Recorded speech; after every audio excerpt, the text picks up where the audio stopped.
Welcome to Luca and Miguel. Enjoy the video.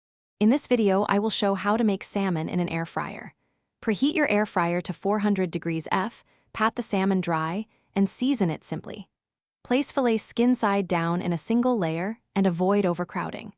Cook for about 8 to 10 minutes depending on thickness, checking for an internal temperature of 145 degrees F or flaky flesh.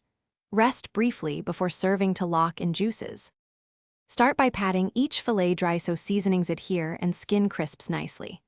Apply a light coating of olive oil, sprinkle salt and pepper, then add lemon zest or a thin honey soy glaze.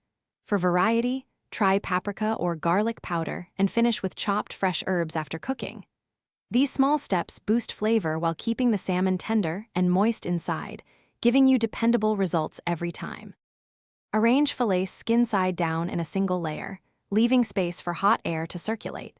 Set the time for 8 to 10 minutes for 1-inch fillets and monitor thickness-based adjustments. Avoid flipping unless pieces overcrowd, and check doneness with a thermometer aiming for 145 degrees F or when flesh flakes easily. Let the salmon rest for a few minutes to redistribute juices, then finish with a squeeze of lemon and Thanks for watching and please subscribe. It's the best investment you'll ever make.